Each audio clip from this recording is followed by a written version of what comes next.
ബോങ് എന്നൊരു ചെറുപ്പക്കാരനെ പരിചയപ്പെടുത്തിയാണ് കഥ ആരംഭിക്കുന്നത്. പാചകത്തിൽ വളരെ കഴിവുള്ള അദ്ദേഹം ദക്ഷിണ കൊറിയൻ പ്രധാനമന്ത്രിയുടെ ഔദ്യോഗിക വസതിയായ ബ്ലൂ ഹൗസിൽ ജോലി ചെയ്യുന്ന ഏറ്റവും പ്രായം കുറഞ്ഞ പാചകക്കാരനാണ്. അന്ന് വൈകുന്നേരം ഒരു ചൈനീസ് അംബാസിഡർക്ക് വേണ്ടിയാണ് ബ്ലൂ ഹൗസ് അത്താഴം തയ്യാറാക്കുന്നത്. അംബാസിഡർക്ക് മത്സ്യത്തിന്റെ അസ്ഥികളോട് വലിയ അലർജി ആയതിനാൽ അസ്ഥികളൊന്നും ഇല്ലാത്ത ഒരു മത്സ്യ വിഭവം തയ്യാറാക്കാനാണ് ബോങ്ങിനോട് അവർ ആവശ്യപ്പെട്ടത്. ബോങ് നിർദ്ദേശങ്ങളൊക്കെ പാലിക്കുകയും വേഗത്തിൽ പാചകം ആരംഭിക്കുകയും ചെയ്യുന്നു. അങ്ങനെ രാത്രി അംബാസിഡർ അത്താഴം കഴിക്കുമ്പോൾ നിർഭാഗ്യവശാൽ അതിൽ നിന്നൊരു ഹുക്ക് ലഭിക്കുകയാണ്. ഇക്കാരണത്താൽ ബോങ് കടുത്ത പ്രശ്നത്തിലാവുകയാണ്. കാവൽക്കാർ അവനെ കണ്ടെത്തുന്നതിനായി വസതിയിൽ തിരച്ചിൽ ആരംഭിക്കുന്നു. അടുത്ത രംഗത്തിൽ രണ്ട് പോലീസ് ഉദ്യോഗസ്ഥർ ബോങ്ങിന്റെ അപ്പാർട്ട്മെന്റിൽ അവനെ അന്വേഷിക്കാൻ എത്തുകയാണ്. താൻ അപകടത്തിലാണെന്ന് അറിഞ്ഞ ബോങ് ബാൽക്കണിയിലൂടെ രക്ഷപ്പെടാൻ ശ്രമിക്കുന്നു. അവൻ ഓടുമ്പോൾ ഉദ്യോഗസ്ഥർ അവനെ പിന്തുടരുന്നു. ഈ സമയത്ത് ബോങ് അബദ്ധത്തിൽ താഴെയുള്ള സ്വിമ്മിംഗ് പൂളിൽ വീഴുകയും തല അടിക്കുകയും ചെയ്യുന്നു. പക്ഷെ എന്തുകൊണ്ടെന്നറിയില്ല, ബോങ് വെള്ളത്തിനടിയിൽ മുങ്ങുന്നത് തുടരുകയാണ്. അപ്പോഴൊരു സ്ത്രീ അവന്റെ അടുത്തേക്ക് നീന്തുകയും ചുണ്ടിൽ ചുംബിക്കുകയും ചെയ്യുന്നു. ബോങ് കണ്ണുകൾ തുറക്കുമ്പോൾ ഒരു അപരിചിതമായ മുറിയിൽ അജ്ഞാതമായ ഒരു കിടക്കയിൽ സ്വയം കണ്ടെത്തുകയാണ്. എന്തോ കുഴപ്പമുണ്ടെന്ന് തോന്നിയ അയാൾ കണ്ണാടിയിലേക്ക് ഓടുകയും അവന്റെ പ്രതിഫലം കാണുമ്പോൾ അവൻ ഞെട്ടിപ്പോകുന്നു. ഇതിപ്പോ അവന്റെ മുഖമല്ല, ബോങ് ഒരു സ്ത്രീയായി മാറിയിരിക്കുകയാണ്. പക്ഷെ ബോങ് വിചാരിക്കും ഇത് തലയടിച്ചപ്പോൾ പറ്റിയ എന്തോ ഒരു പ്രശ്നമാണെന്ന്. എന്താണ് സംഭവിക്കുന്നതെന്ന് മനസ്സിലാക്കാൻ ബോങ് മുറിയിൽ നിന്ന് പുറത്തേക്ക് ഇറങ്ങുകയാണ്. എന്നാൽ പുറത്ത് ഡസൻ കണക്കിന് സ്ത്രീകൾ തന്നെ വണങ്ങുന്നതും യുവർ ഹൈനസ് എന്ന് വിളിക്കുന്നതും അദ്ദേഹം കാണുകയാണ്. ഞെട്ടി ഉണർന്ന് ബോങ് കെട്ടിടത്തിന്റെ പുറത്തേക്ക് ഓടുന്നു. പെട്ടെന്ന് കാലുകൾക്കിടയിൽ എന്തോ തണുപ്പ് അനുഭവപ്പെടുന്നു. അപ്പോഴാണ് ഭയപ്പെടുത്തുന്ന എന്തോ അവൻ മനസ്സിലാക്കുന്നത്. അവന്റെ സ്വകാര്യ ഭാവങ്ങൾ ഇല്ലാതായിരിക്കുന്നു. ബോങ് ആകെ ടെൻഷനായി. തന്നെ ഏതോ ഒരു സെക്സ് റാക്കറ്റ് തട്ടിക്കൊണ്ടുവന്ന് എന്തോ സർജറി നടത്തിയെന്നാണ് ബോങ് ആദ്യം കരുതുന്നത്. പക്ഷെ ചുറ്റും ഒന്ന് അനലൈസ് ചെയ്യുമ്പോൾ അവൻ മനസ്സിലാവുകയാണ് ഇത് വർത്തമാന കാലമല്ല, അവൻ ഭൂതകാലത്തിലേക്ക് സഞ്ചരിച്ചിരിക്കുന്നു. അങ്ങനെ ഷോക്ക് കൊണ്ട് അവന്റെ ബോധം പോവുകയാണ്. രാവിലെ തന്റെ വേലക്കാരിൽ നിന്ന് അവൻ കുറെ കാര്യങ്ങൾ മനസ്സിലാക്കിയെടുക്കുന്നു. അതായത് അവൻ ടൈം ട്രാവൽ ചെയ്ത് എത്തിയത് ഒരു വലിയ കുടുംബത്തിലെ കിം സോയ് എന്ന ഒരു യുവതിയുടെ ശരീരത്തിലാണ്. ഇതൊന്നും പോരാഞ്ഞിട്ട് കാര്യങ്ങൾ കൂടുതൽ വഷളാക്കാൻ ഈ യുവതി അവിടുത്തെ രാജാവായ കിം ചോൾ ജുങ്ങിനെ അടുത്തയാഴ്ച വിവാഹം കഴിച്ച് രാജ്ഞിയാവും. മാത്രമല്ല, ഒരു ദുരൂഹ അപകടത്തിന് ശേഷം അവളുടെ മൃതദേഹം ഒരു തടാകത്തിൽ പൊങ്ങിക്കിടക്കുന്നതായി കണ്ടെത്തിയതായും വേലക്കാരി അവനോട് പറയുന്നു. ഭാഗ്യവശാൽ ഒരു കാവൽക്കാരൻ അവന്റെ ജീവൻ രക്ഷിക്കുകയും അവളെ തിരികെ കൊണ്ടുവരികയും ചെയ്യുന്നു. ഇതിൽ നിന്നും തന്റെ ആത്മാവും കിമ്മിന്റെ ആത്മാവും തമ്മിൽ സ്വിച്ച് ആയതാണെന്ന തിയറിയിൽ അദ്ദേഹം എത്തുകയാണ്. തിരിച്ചു പോകാനുള്ള ഒരേ ഒരു താക്കോൽ ഈ തടാകമായതുകൊണ്ട് വേലക്കാരിയോട് തന്നെ തടാകത്തിലേക്ക് കൊണ്ടുപോകാൻ പറയുകയാണ്. അതിലേക്ക് ചാടാനും വർത്തമാനകാലത്തിലേക്ക് മടങ്ങാനുമാണ് ബോങ്ങിന്റെ പദ്ധതി. അവർ സ്ഥലത്തെത്തുകയും ബോങ്ങെടുത്ത് തടാകത്തിലേക്ക് ചാടുകയും ചെയ്തു. പക്ഷേ അവൻ ചളിയിലേക്കാണ് വീഴുന്നത്. കൂടുതൽ അപകടങ്ങളൊന്നും ഉണ്ടാകാതിരിക്കാൻ തടാകം ഒറ്റ രാത്രി കൊണ്ട് പറ്റിക്കാൻ അവിടുത്തെ മെയിൻ ക്യൂൻ ഉത്തരവിട്ടിരുന്നു. ബോങ് നിരാശനാണെങ്കിലും പിന്മാറുന്നില്ല. വെള്ളമാണ് ഇതിന്റെ ഉത്തരവെന്ന് ബോങ് വിശ്വസിക്കുന്നു. അതുകൊണ്ട് തനിക്ക് കണ്ടെത്താൻ കഴിയുന്ന എല്ലാ ജലസ്രോതസ്സുകളിലും തല കൊണ്ടുപോയി ഇടാൻ ബോങ് ശ്രമിക്കുകയാണ്. തല വൃത്തിയാക്കാൻ ഉപയോഗിക്കുന്ന ബക്കറ്റ് പോലും അദ്ദേഹം തല കൊണ്ടുപോയിട്ടു. എന്നാൽ ഒന്നിലും റിസൾട്ട് കണ്ടില്ല. അങ്ങനെ ഒരാഴ്ച കഴിഞ്ഞ് വിവാഹദിനം വരികയും ആ കാലത്തെ ചടങ്ങുകളെ കുറിച്ച് ഒരു ഐഡിയ ഇല്ലാത്ത ബോങ്ങിനെ തന്റെ സേവകർ സഹായിക്കുകയാണ്. ആ രാത്രി അവിടുത്തെ പുതിയ രാജ്ഞിയായി ബോങ്ങിനെ രാജാവിന്റെ കിടപ്പുമുറിയിലേക്ക് കൊണ്ടുപോവുകയാണ്. എന്ത് സംഭവിക്കുമെന്ന് ഭയന്ന് ബോങ് രാജാവിനെ കുറിച്ച് മദ്യം വാഗ്ദാനം ചെയ്യുന്നു. അവൻ ഉറങ്ങുമെന്ന് പ്രതീക്ഷിക്കുന്നു. ഭാഗ്യവശാൽ രാജാവ് മദ്യം വെച്ച് ഉറങ്ങുകയാണ്. അടുത്ത ദിവസം ബോങ് ഒരു ഹാങ് ഓവർ ആയിട്ടാണ് എഴുന്നേക്കുന്നത്. അയാൾക്ക് കുറച്ച് ഭക്ഷണം നൽകപ്പെടുന്നുണ്ടെങ്കിലും അതിന്റെ രുചി അവൻ ഇഷ്ടപ്പെടുന്നില്ല. പകരം രാമൻ നൂഡിൽസ് ഉണ്ടാക്കാൻ ആവശ്യപ്പെട്ടുകൊണ്ട് അദ്ദേഹം രാജകീയ പാചകക്കാരനൊരു സന്ദേശം അയക്കുന്നു. ഈ വാക്ക് കേട്ടിട്ടുപോലുമില്ലാത്ത ഷെഫ് ബോങ്ങിന്റെ ഇൻസ്ട്രക്ഷൻസ് ഫോളോ ചെയ്ത് നൂഡിൽസ് ഉണ്ടാക്കുകയാണ്. പാചകക്കാരൻ കുറച്ച് ശ്രമങ്ങൾ നടത്തുന്നുണ്ടെങ്കിലും ബോങ് സന്തുഷ്ടനല്ല. ആദ്യത്തെ പ്രാവശ്യം ഇത് വളരെ ഹെൽത്തി ആണെന്നും രണ്ടാമത്തെ പ്രാവശ്യം എരിവില്ലെന്നും മൂന്നാമത്തെ പ്രാവശ്യം എരിവ് കൂടുതലാണെന്നും പറഞ്ഞ് ബോങ് ഫുഡ് തിരിച്ചയക്കുകയാണ്. അവസാനം പാചകക്കാരൻ വളരെ അസ്വസ്ഥനാവുന്നു. എന്നിട്ട് ബോങ് സ്വയം അടുക്കളയിലേക്ക് വന്ന് പാചകം ചെയ്യാൻ തീരുമാനിക്കുകയാണ്. ജനിച്ചിട്ട് ഇന്നേ വരെ അടുക്കള കാണാത്ത രാജ്ഞി അടുക്കളയിൽ ചെന്ന് കത്തിയെടുക്കുകയും പച്ചക്കറി മുറിക്കാൻ തുടങ്ങുകയും ചെയ്യുന്നു. അവിടെ നിൽക്കുന്ന എല്ലാവരും ഒരു ദുരന്തമാണ് പ്രതീക്ഷിക്കുന്നത്. പക്ഷെ ബോങ് വേഗത്തിലും കൃത്യമായും മുറിക്കുന്നത് കണ്ട് അവർ ഞെട്ടിപ്പോവുകയാണ്. അവൻ വിഭവം ഭംഗിയായി ഉണ്ടാക്കിയെടുക്കുന്നു. അവിടെയുള്ള എല്ലാവരും ഇത് കണ്ട് ഷോക്കായി നിൽക്കുകയാണ്. അവസാനം ബോങ് നൂഡിൽസ് അവളുടെ അറകളിലേക്ക് തിരികെ കൊണ്ടുപോവുകയാണ്. തന്റെ പ്രിയപ്പെട്ട വേലക്കാരിയോടൊപ്പം ഭക്ഷണം ആസ്വദിക്കുകയും ചെയ്യുന്നു. തിരിച്ചടുക്കളയിൽ ബോങ്ങിന്റെ പാചകത്തിൽ അസൂയപ്പെടുന്ന പാചകക്കാരൻ ഭക്ഷണം കാണാൻ നല്ലതായിരിക്കുമെന്നും ടേസ്റ്റ് ഉണ്ടാവണമെന്നില്ലെന്നും അവകാശപ്പെടുകയാണ്. എന്നിട്ട് ഇത് തെളിയിക്കാൻ വേണ്ടി സ്വയം ആ ന്യൂഡിൽസ് എടുത്ത് രുചിച്ചു നോക്കുകയാണ്. അങ്ങനെ ആദ്യത്തെ സ്പൂണിൽ തന്നെ പാചകക്കാരൻ വളരെ ഇംപ്രസ്ഡ് ആവുകയാണ്. ബോങ്ങിന്റെ കൈപുണ്യം കണ്ട് ഞെട്ടിപ്പോയ പാചകക്കാരന്റെ കയ്യിൽ നിന്ന് സ്പൂൺ വരെ താഴെ പോവുകയാണ്. ഇതൊക്കെ അറിഞ്ഞ ബോങ്ങിന്റെ മനസ്സിൽ ഒരു ആശയം വരികയാണ്. പാചകത്തിലൂടെ അവിടുത്തെ രാജ്ഞിയെ ആകർഷിക്കാൻ കഴിയുമെങ്കിൽ വറ്റിപ്പോയ തടാകം വീണ്ടും നിറക്കാമെന്ന് അവൾ അഥവാ അവൻ മനസ്സിലാക്കുന്നു. ഈ മെയിൻ ക്യൂനെന്നുകൊണ്ട് ഉദ്ദേശിക്കുന്നത് അവിടുത്തെ രാജാവിന്റെ അഥവാ ഈ യുവതിയുടെ ഭർത്താവിന്റെ മുത്തശ്ശിയാണ്. അങ്ങനെ ഉടൻ തന്നെ ബോങ് അടുക്കളയിലേക്ക് മടങ്ങുകയാണ്. പക്ഷെ തന്നോട് അസൂയയുള്ള ഈ പാചകക്കാരൻ ക്യൂനിന് വേണ്ടിയുള്ള ഭക്ഷണം തയ്യാറാക്കാൻ ബോങ്ങിനെ അനുവദിക്കുന്നില്ല. ദേഷ്യത്തിൽ ബോങ് ഈ പാചകക്കാരനെ വെല്ലുവിളിക്കുകയാണ്.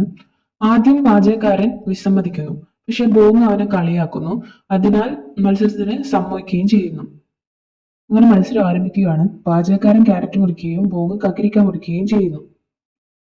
അങ്ങനെ കുറച്ചു നേരത്തെ പാചകത്തിന് ശേഷം ബോങ് ആദ്യം പൂർത്തിയാക്കുകയും ബെല്ലടിക്കുകയും ചെയ്യുന്നു. എന്നാൽ വേഗതയിലല്ലല്ലോ കാര്യം, രുചിയിലല്ലേ കാര്യം എന്ന് പറഞ്ഞ് ഷെഫ് പ്രതിഷേധിക്കുകയാണ്. ആത്മവിശ്വാസത്തോടെ ബോങ് സമ്മതിക്കുകയും രാജകീയ ഇൻസ്പെക്ടറോട് 2 വിഭവങ്ങളും ആസ്വദിക്കാൻ ആവശ്യപ്പെടുകയും ചെയ്യുന്നു. ഇൻസ്പെക്ടർ ബോങ്ങിന്റെ വിഭവത്തെ മികച്ചതായി പ്രശംസിക്കുകയും അവൾ ക്വീനിന്റെ ഫുഡിന്റെ നിയന്ത്രണം ഏറ്റെടുക്കുകയും ചെയ്യുന്നു. തന്റെ പുതിയ സ്ഥാനം ഉപയോഗിച്ച് ബോങ് ഗ്രാൻഡ് ക്വീൻ അതായത് മെയിൻ ക്വീനിന് ഭക്ഷണശീലങ്ങൾ പഠിക്കുകയും രാജ്ഞിക്ക് പല്ലുവേദന ഉണ്ടെന്ന് മനസ്സിലാക്കുകയും ചെയ്യുന്നു. ഈ പല്ലുവേദന കാരണമായിരിക്കാം രാജ്ഞി എല്ലാ ഭക്ഷണവും തിരിച്ചയക്കുന്നതെന്ന് ബോങ് മനസ്സിലാക്കുന്നു. അതിനാൽ സോഫ്റ്റ് ആയ എന്തെങ്കിലും ഭക്ഷണം ഉണ്ടാക്കാൻ ബോങ് തയ്യാറെടുക്കുകയാണ്.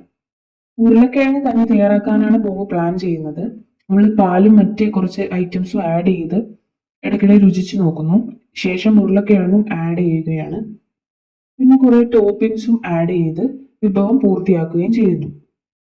ബോങ് സന്തോഷത്തോടെ മെയിൻ ക്വീനിന് വേണ്ടി എത്തിക്കുകയാണ്. അവരത് കഴിച്ചു നോക്കുകയും നന്നായി ആസ്വദിക്കുകയും ചെയ്യുന്നു. പക്ഷെ അത് കംപ്ലീറ്റ് അല്ലെന്ന് പറയുന്നു. കാരണം അത് തണുത്തുപോയിരുന്നു. മാത്രമല്ല പൊടിച്ച ഉരുളക്കിഴങ്ങിന് കട്ടിയുണ്ടായിരുന്നു. കൂടാതെ പ്ലേറ്റിന്റെ വശങ്ങളിലേക്ക് പാൽ ഒഴുകിപ്പോയതും അവതരണത്തെ നശിപ്പിച്ചു.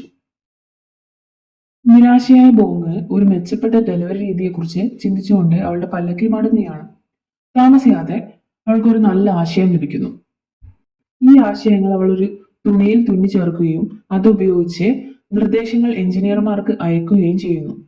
ബോങ്ങിന്റെ സഹായത്തോടെ അവർ ഒരു ഇൻസുലേറ്റഡ് ഫുഡ് ക്യാബിനറ്റ് നിർമ്മിക്കുന്നു. അങ്ങനെ ബോങ് കൂടുതൽ രുചികരമായ വിഭവങ്ങൾ തയ്യാറാക്കുകയും പുതിയ ക്യാബിനറ്റ് ഉപയോഗിച്ച് സേവകർ അവ വിതരണം ചെയ്യുകയും ചെയ്യുന്നു.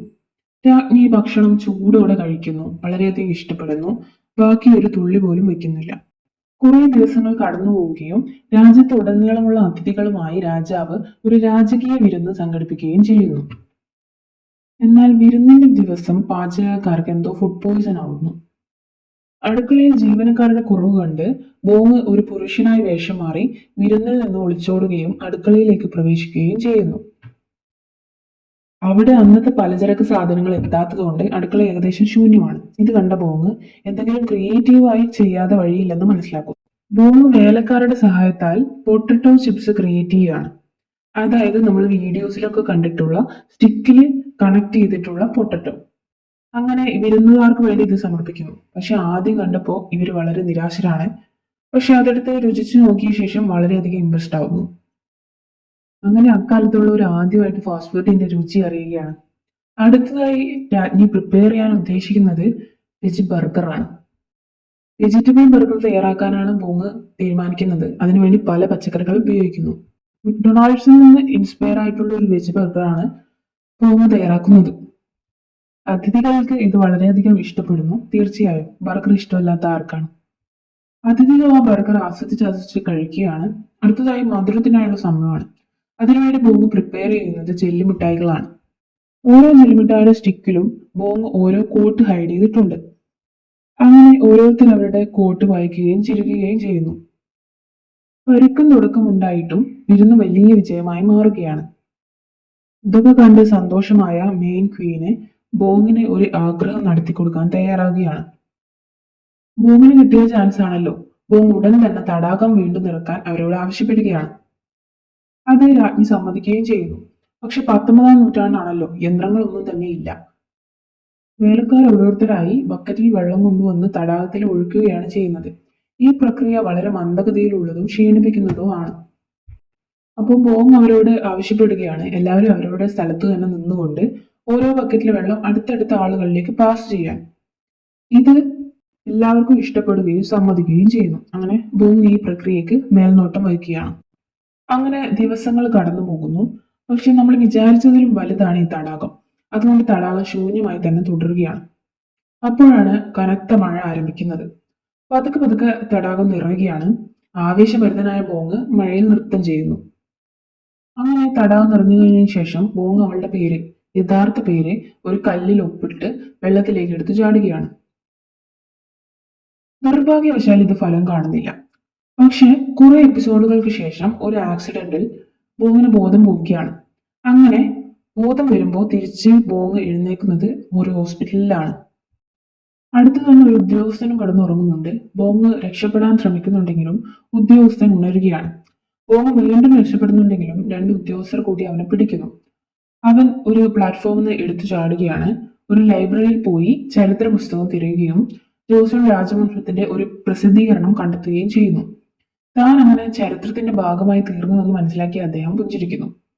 പിന്നീട് ഉദ്യോഗസ്ഥരെത്തുകയാണ്. പക്ഷെ അവർ പറയുകയാണ് ബോങ്ങിനെ അറസ്റ്റ് ചെയ്യാൻ കഴിയുകയില്ല, പകരം ഒരു അഴിമതി ഉദ്യോഗസ്ഥനാണ് ഇതിന് കാരണമെന്ന് പറഞ്ഞ് അവനെ അറസ്റ്റ് ചെയ്യുകയാണ്. ഈ മാറ്റത്തിന്റെ യഥാർത്ഥ കാരണം ചരിത്രം മാറിയതാണ്. കൺഫ്യൂഷനായ ബോങ് ഇന്റർനെറ്റിൽ പരിശോധിച്ച് അത് ശരിയാണെന്ന് സ്ഥിരീകരിക്കുകയാണ്. ഭൂതകാലത്തിലെ ഒരു ചെറിയ മാറ്റത്തിന് പോലും ഭാവിയെ വളരെയധികം മാറ്റാൻ കഴിയുമെന്ന് ബോങ് മനസ്സിലാക്കിയാണ്. ഇത്രയും നടന്നതിനിടക്ക് ഒരുപാട് എപ്പിസോഡുകൾ ഉണ്ട്. പക്ഷേ അത് മുഴുവൻ ഈ ചെറിയ വീഡിയോയിൽ ഉൾക്കൊള്ളിക്കാൻ കഴിയാത്തത് കൊണ്ടാണ് വളരെ വളരെ ചുരുക്കി ഇൻട്രസ്റ്റിംഗ് ആയ കുറച്ച് പാട്ടുകൾ മാത്രം ചേർത്ത് ഈ വീഡിയോ ഉണ്ടാക്കിയത്. ഈ K-ഡ്രാമ നെറ്റ്ഫ്ലിക്സിൽ അവൈലബിൾ ആണ്. മിസ്റ്റർ ക്വീൻ എന്നാണ് ഡ്രാമയുടെ പേര്. ഇനി ഇതുപോലുള്ള കൂടുതൽ വീഡിയോകൾക്കായി സബ്സ്ക്രൈബ് ചെയ്യുക.